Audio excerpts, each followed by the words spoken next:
John Neely Kennedy mocked Jasmine Crockett's intelligence on live TV, but what she said next didn't just silence the room. It shook the internet. Nobody expected fireworks. It was supposed to be a routine panel. A Monday night political roundtable hosted in Baton Rouge broadcast live on local TV. A couple of lawmakers, two journalists, and a former public school principal turned commentator were invited to talk about a proposed federal education reform. Bill, it wasn't glamorous, just policy talk until it wasn't. Jasmine Crockett was halfway through a point about school funding discrepancies when Senator John Neely Kennedy leaned forward in his chair, tilted his head slightly, and let out a sound that wasn't quite a laugh.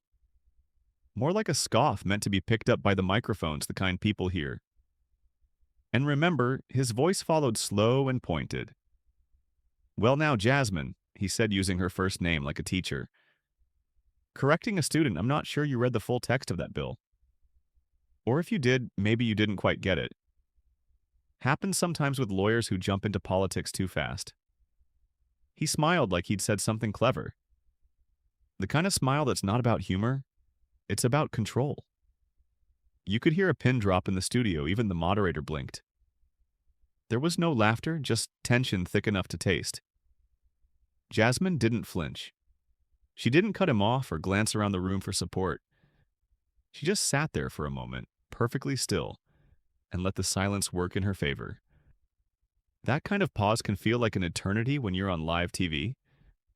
And then she spoke, Senator. She said, her voice calm. I've been a defense attorney for 15 years. I've read more legal language in a week than most folks in this room have in a lifetime, if you'd like. I can walk you through the funding clauses line by line. That was the moment the shift happened. Her delivery wasn't loud. It didn't need to be every word landed with clarity like someone carefully placing stones on a table. Steady, undeniable, unshakable. She leaned forward just slightly and continued.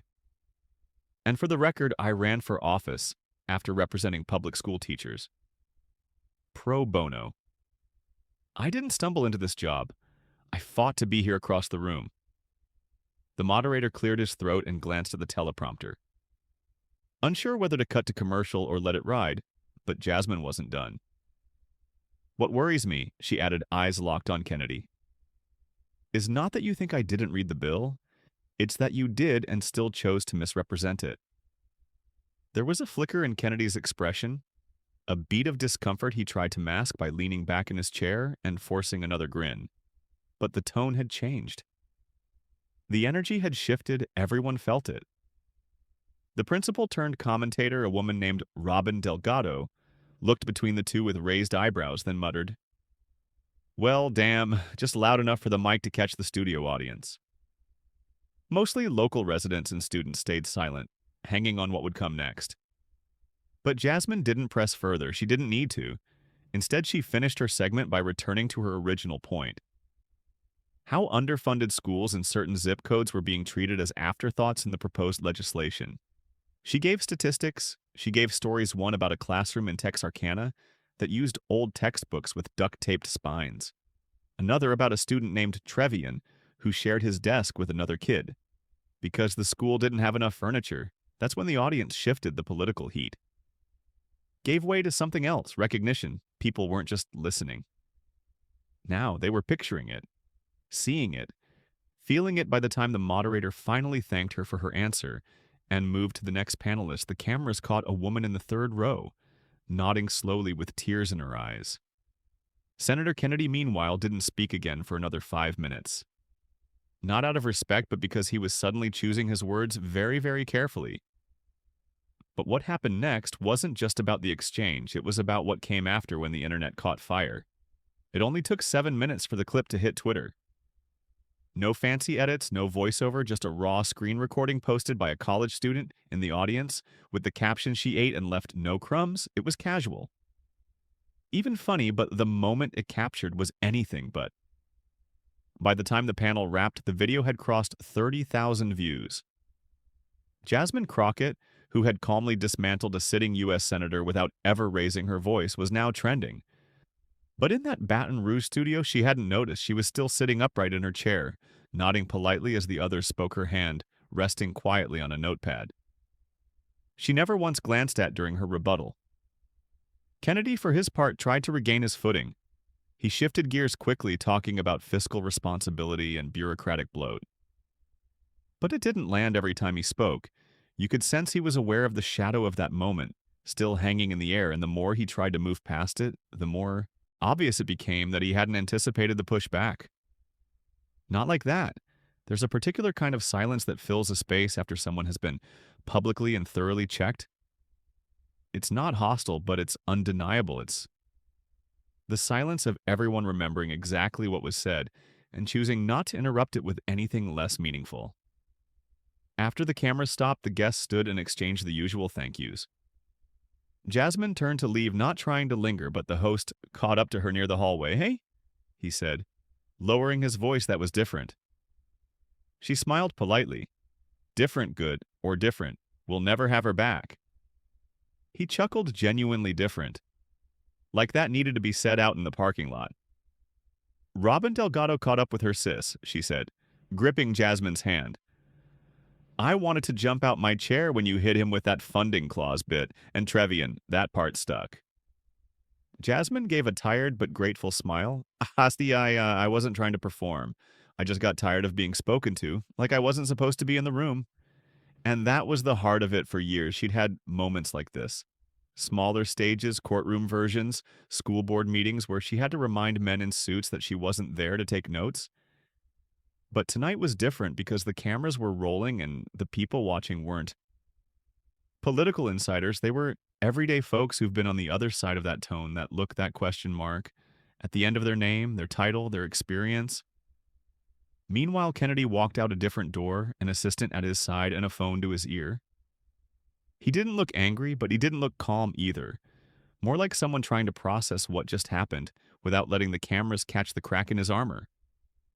Later that night, Jasmine sat on her hotel bed with her shoes off and her blazer slung over the chair. Her phone was blowing up texts from colleagues, DMs from strangers, even a message from a CNN producer asking if she'd be available the next morning. She didn't respond right away. She just sat there quietly scrolling through the clip, watching herself in real time, watching how her mouth didn't move too fast, how she breathed, how she paused, and something about seeing it, not just remembering it, felt heavier than she expected. She didn't feel victorious. She felt exposed, like the moment wasn't just hers anymore, like it had become a symbol. And symbols get picked apart. She scrolled through the comments. Most were positive, a masterclass. That's how you handle a microaggression with elegance. We don't deserve her. But others were cruel. She's just playing the victim, arrogant and full of herself. She got lucky. He held back. She tossed the phone down on the bed. That was the thing about moments like this. You can't control what people do with them, but you can control how you show up. Jasmine stood up, poured herself a glass of water, and stared at her reflection in the mirror. Not proud, not angry, just quiet. But outside her hotel room, the real impact was beginning, and the public wasn't going to let it fade quietly by sunrise. Jasmine's name was plastered across timelines, group chats, and headlines. What had started as a local panel segment in Baton Rouge had been clipped, stitched, captioned, subtitled, and shared on every major platform. People weren't just watching, they were replaying it, analyzing her body language, quoting her one-liners like they were lines from a courtroom drama. She didn't flinch. She waited and then she taught. She said it with her chest, but never raised her voice. It wasn't just politics. Nerds reacting teachers in Pennsylvania, single moms in Arizona, even a youth pastor in Oklahoma posted their reactions. One TikTok creator stitched the moment with her own commentary. This isn't just about a bill. This is about the way Black women are constantly told they're too loud until they stay calm, and then they're called cold. The internet moved fast, but for once it wasn't just chasing scandal, it was sitting with something that felt earned. Jasmine didn't go viral because she shocked anyone. She went viral because she didn't. And that's what made people stop scrolling a local morning show in Cincinnati. Replayed the clip, NPR picked it up in a midday segment titled Speaking Softly but Carrying the Facts. Even The View ran it with Whoopi offering a nod of respect and saying, "Now, that's how you handle a condescending man in a suit." But it wasn't all applause. The other side of the internet, the one that thrives on division, had already begun twisting it. A popular conservative account posted a heavily edited version, cutting out Kennedy's original jab and starting with Jasmine's rebuttal. They called her combative. They said she was playing identity politics. The comments were filled with vitriol, but the full clip had already spread too far to be undone. People knew the truth because they saw it for themselves in a small town outside Jackson, Mississippi. An 8th grade civics teacher named Mr. Farrell paused his lesson to play the full segment for his students after it ended. He turned down the volume and asked, "So what just happened here?" A student named Zariah, who rarely raised her hand, spoke up. She stood up without yelling. Farrell nodded. And how did that work out for her? "She made him look weak," said another student slouching in his seat. "No," Zariah corrected. "She didn't make him look weak. He did that himself." That moment played out in classrooms, offices, and dinner tables across the country. The conversation wasn't just about the bill or the insult. It was about respect and who gets to speak without being talked down to. Meanwhile, back in Texas, Jasmine's district office was overwhelmed with calls. Her staffers, who were used to quiet days filled with casework and grant requests, were now fielding hundreds of voicemails. Some were simple thank yous. Others were emotional. One woman left a message saying she cried watching the clip. Not because she felt sorry for Jasmine, but because she finally felt seen back in Baton Rouge. The station that hosted the panel released a short statement. "We thank all panelists for their insight and professionalism during a meaningful discussion." It was vague and deliberately so, but the host, the same one who had caught up with Jasmine in the hallway, posted a thread on his personal Twitter account that evening. "Been doing this job for 22 years. Last night I watched a woman walk into a room where she wasn't expected to speak boldly, and she rewrote the room's temperature without raising her voice. Once that's not common. That's grace under pressure." Jasmine saw the tweet. She didn't respond. She didn't have to. Her office manager, Leslie, knocked on her door that afternoon. "You good?" Jasmine, sitting behind her desk in a cotton blouse and no makeup, glanced up from a stack of folders. "We still behind on those housing appeals, 56 and counting." She smiled. "Then I'm good," because while the world spun in a frenzy around her, she stayed rooted in what got her here, serving the people who sent her to Washington in the first place. But long before that night, before the cameras and headlines, there were battles she fought no one saw, and those were the ones that shaped her most. Before Congress, before the cameras, before anyone even knew her name, Jasmine Crockett was just another determined law school grad, hauling a briefcase through the back entrance of the Dallas County Courthouse. Her suits were always too warm for Texas heat, and her shoes wore down faster than she could replace them. But she never once considered doing anything else. She built her reputation one small case at a time. Not flashy work, not the kind that landed newspapers, but the kind that mattered in the summer of 2010. She took on a case defending a 17-year-old named Dante who had been arrested on suspicion of stealing a car. No evidence, just a vague witness statement, and the fact that he'd been wearing a hoodie on the wrong street at the wrong time. Jasmine sat across from him in that dim holding room, watching him blink too fast, trying not to cry. He kept saying, "I didn't do anything." Like maybe if he said it enough, someone would believe him. She did.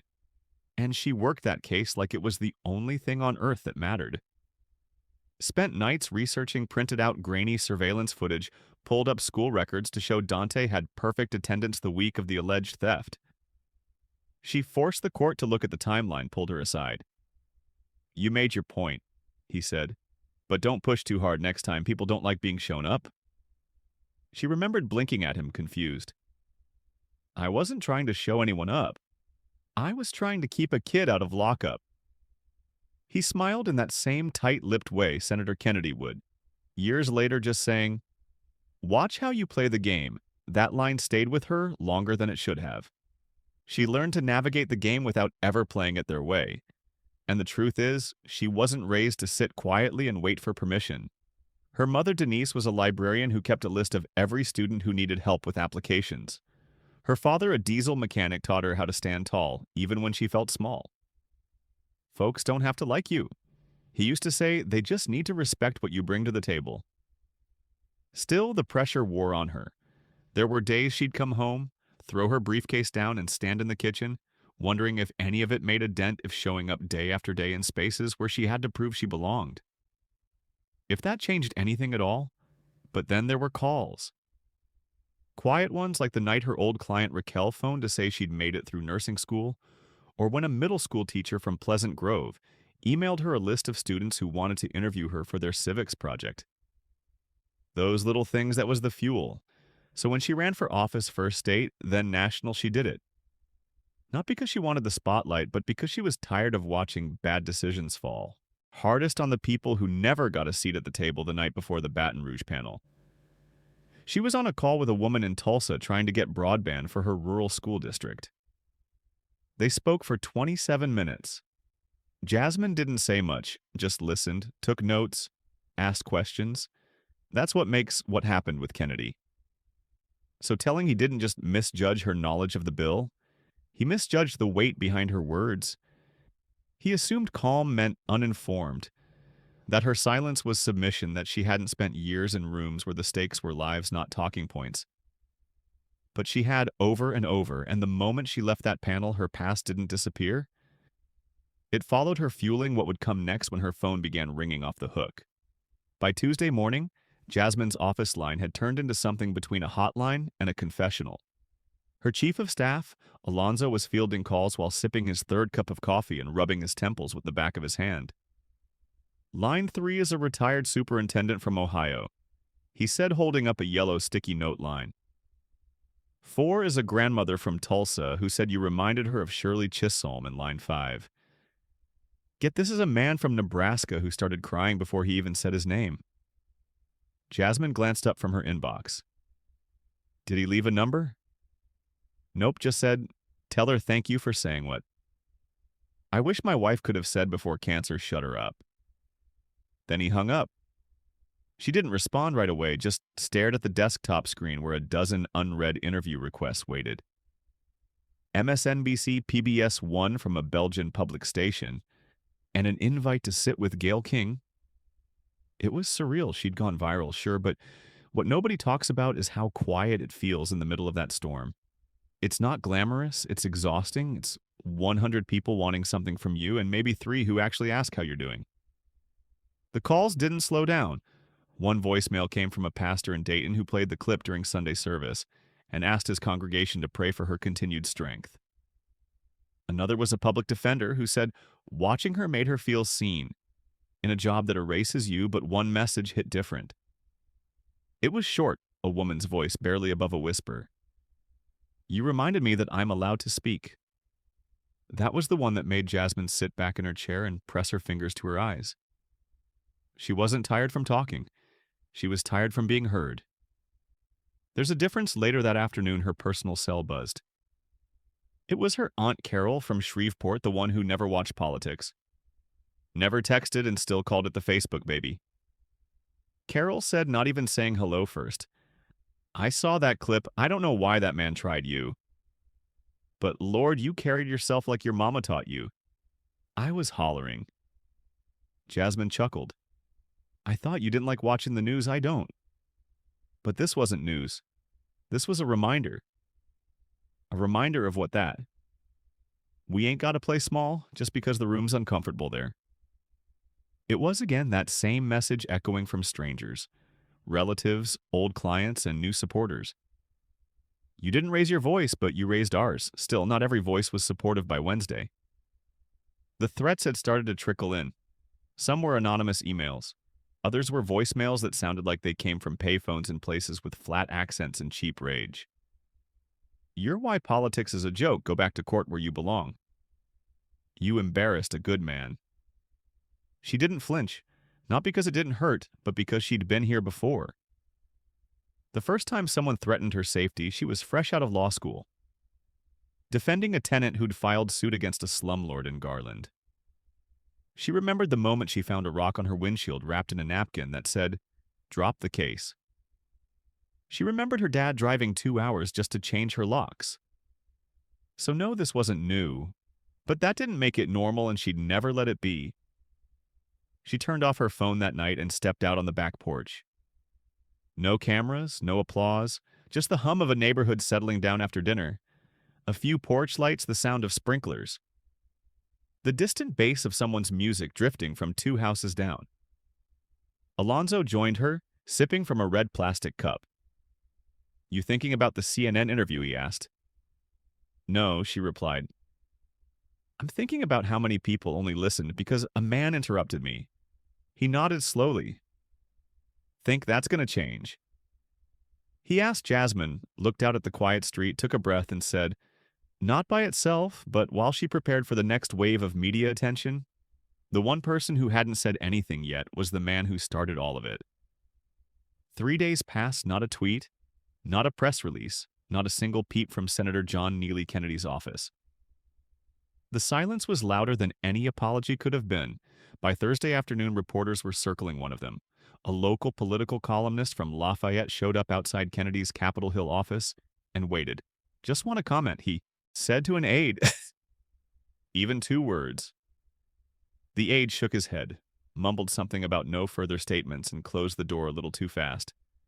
But the damage had already been done, not just to Kennedy's image, but to the air of invincibility he had built over decades for years. He'd been the guy with the one-liners, the old-school charm. The clever quips dressed in Southern drawl people either loved it or tolerated it. Some called it refreshing. Others called it rehearsed. But this time the charm didn't land, because when the world watched him smirk and talk down to a colleague and then go silent when she answered back, that charm began to feel thin. Cable news didn't miss the opportunity on Thursday night. A guest commentator on News Nation raised the question directly.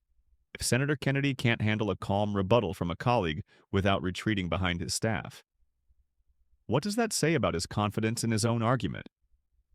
Meanwhile, Jasmine continued doing the one thing she'd always done. Her job: she turned down a late-night show offer, politely declined an interview with a high-profile podcast known for poking fun at viral moments. "I'm not trying to become a meme," she told Alonzo. "I'm trying to legislate," but she couldn't ignore the fact that the country was still talking, and sooner or later Kennedy would have to speak. It finally came late Friday evening, a written statement posted to his Senate website, and emailed to a few outlets. It read like someone trying not to say too much, while still appearing in control during a lively debate on education reform. "My comments were mischaracterized by some online. I respect Congresswoman Crockett's passion and legal expertise as public servants. Spirited discussions are necessary to address the real challenges facing our schools. No mention of the interruption, no hint of regret, just a vague nod and a subtle deflection." The internet wasn't impressed. She bodied him, and he dropped a paragraph from a PR intern. One user posted another quote, tweeted the statement with, "He thought this would work." In 2003, it's 2025 back in Dallas. Jasmine sat at a red light, her phone in the cup holder, buzzing every few seconds as alerts popped up. She didn't open any of them, not yet. Instead, she turned to the passenger seat where her niece, 14-year-old Amari, was scrolling through her tablet. "You see this stuff going around?" Jasmine asked casually. Amari looked up. "Yeah, they're making TikToks with your face. One guy used that clip of you saying, 'I can walk you through the funding clauses,' and synced it to a gospel beat." Jasmine burst out laughing. "What, I'll send it to you." Amari grinned. "It's actually fire." There was something grounding about that, about being pulled out of the swirl by a teenager who still saw you as Aunt Jazz. Before Congresswoman Crockett, back at her office, her team was divided about Kennedy's statement. Some thought they should respond publicly. Others urged her to let it go and move on. She listened, nodded, took it all in, then said, "We're not in the business of managing anyone's discomfort. Let him figure that out." She didn't need a counter-statement. She'd already spoken in the room that mattered on live TV with her voice steady and her facts straight. Anything more would have cheapened what had already landed with so many people. Not just the power of her response, but the restraint of it. Still, the weight of it all lingered. Even the strongest shoulders get tired after carrying the expectations of so many. But Jasmine wasn't done, not yet, because while headlines buzzed and critics spun stories, she packed her bag and headed to Fort Smith, Arkansas, where a town hall would test just how far the conversation had truly traveled. Saturday mornings in Fort Smith usually moved slow. Locals grabbed coffee at New Myers, kids played ball in the church lots, and nobody talked politics unless they had to. But that weekend was different. The community center of Telson Avenue was packed before 10 a.m. Rows of folding chairs stretched wall to wall, and the front row was lined with older residents in denim jackets and windbreakers, arms folded. Eyes alert, Jasmine Crockett had never spoken in Fort Smith before. It wasn't her district, wasn't even her state. But the town's representative had invited her quietly and without fanfare after seeing the Baton Rouge panel go viral.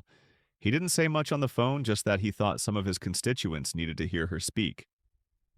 When Jasmine walked in, there were no chants, no music, no stage lighting, just a mic on a stand and a water bottle on a nearby table.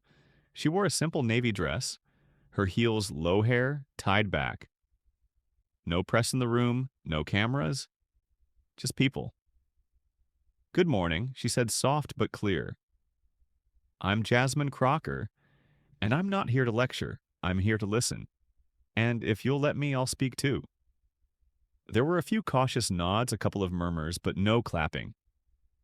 Not yet. She started by talking about schools. Not theory, not funding charts, but the real stuff: mice in classrooms. Kids without lunch money, teachers buying money teachers. Supplies with their own paychecks. One man near the back raised his hand and stood up slowly. His name was Earl, 73, former factory worker, deep lines carved into his face like rings on a tree. "I don't normally care for politicians," he said, his voice gravely, "and I didn't agree with how you came. At that senator on TV, thought it was a little sharp." The room tensed, waiting. But then I rewatched it. Earl continued twice, and I started thinking, I've been talked down to like that before, like I wasn't worth listening to. And my wife, she taught first grade for 30 years. She used to come home with stories that sounded a lot like what you said. He paused, rubbing the rim of his ball cap between his fingers. "I still don't agree with you on everything, but I appreciate how you said it with respect." With backbone, the room let out a breath. Jasmine smiled. "That means more than you probably realize." The next person to speak was a young mother who stood with her daughter, clinging to her leg. She didn't speak English fluently, but she spoke slowly, carefully, describing how her daughter's elementary school lost its only bilingual aide 2 months ago. No one talked to her. She said she'd cry at school. Nobody explained. Jasmine stepped down from the platform, walked to the woman, and crouched so the little girl could see her face. "Thank you for telling me," she said. "We can't fix what we ignore." The conversation carried on for over an hour. People vented, some challenged her ideas, others thanked her. A few just sat and listened, arms crossed, eyes scanning.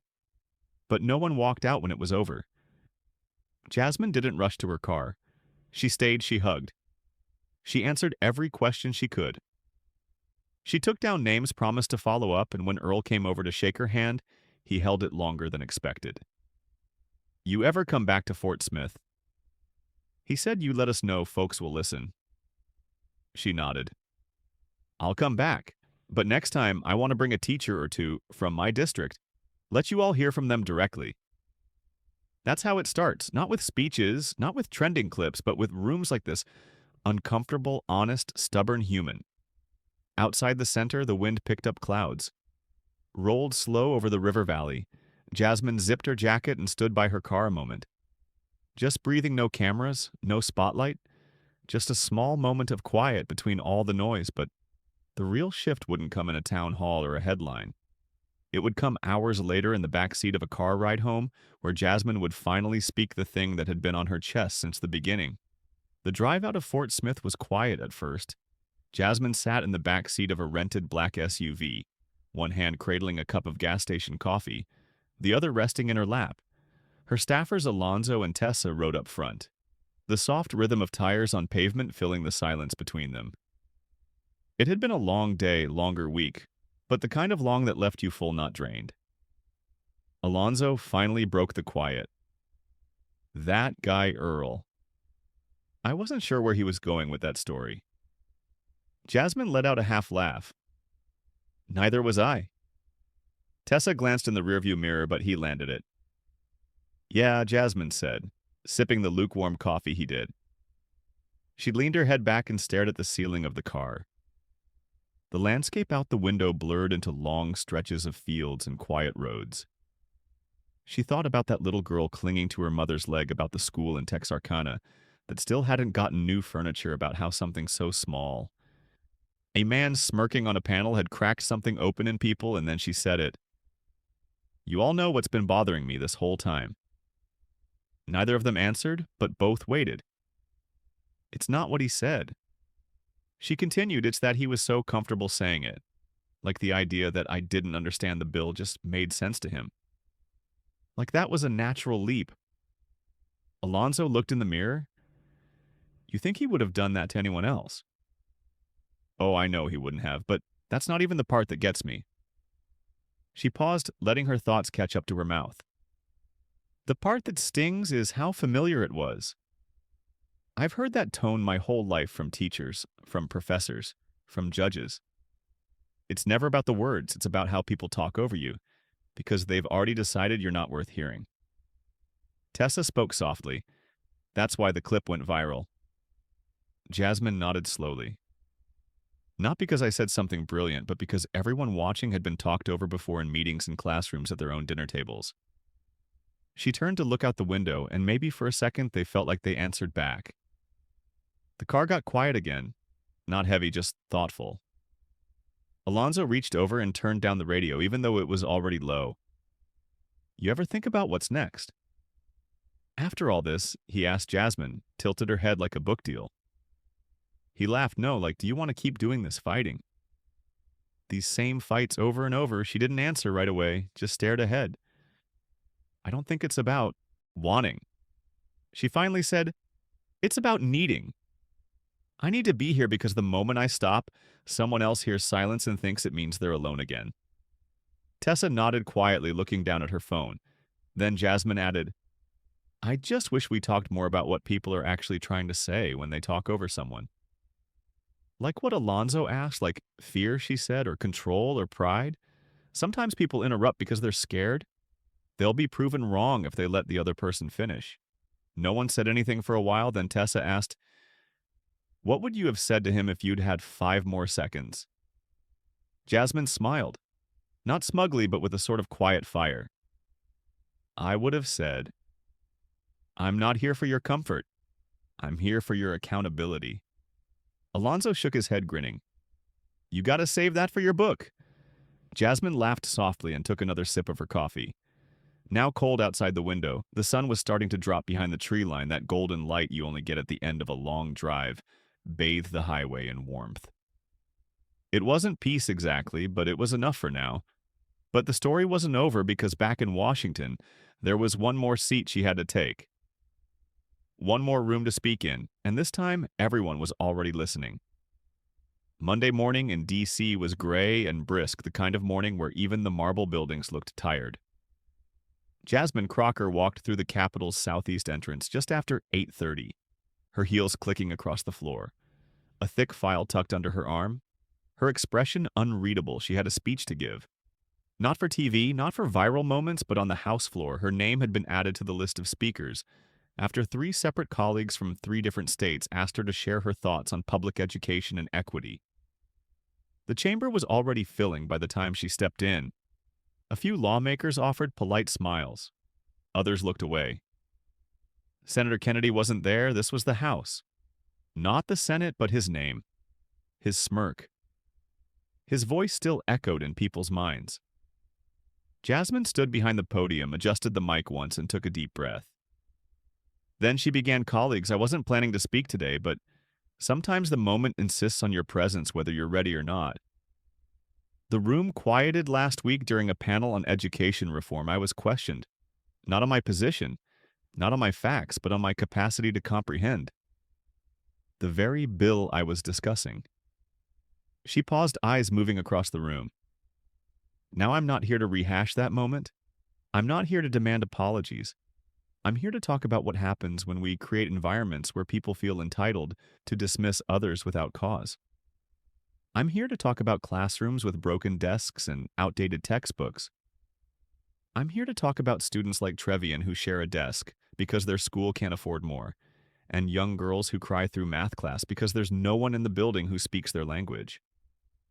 The room was still a few heads bowed, a few eyes locked on hers. "I'm here," she said, "because I refuse to sit quietly while the comfort of power continues to silence the experience of reality there." It was the room held its breath. She continued calm and measured, but with unmistakable gravity.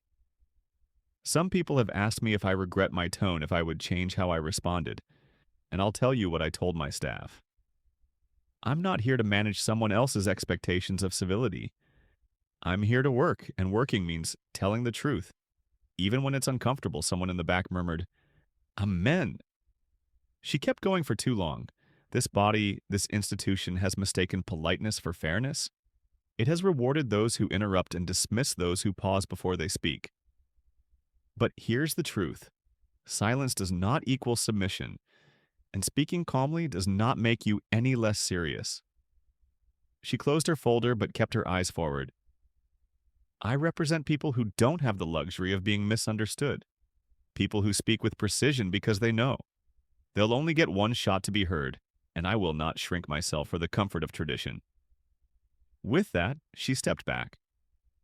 No grand gesture, no triumphant music cue, just one woman walking away from a microphone after saying exactly what needed to be said. A beat of silence, then applause. Not loud, not explosive, but real. A few claps turned into more. Some lawmakers stood, a few wiped their eyes discreetly. Others just nodded, perhaps for the first time, in actual understanding.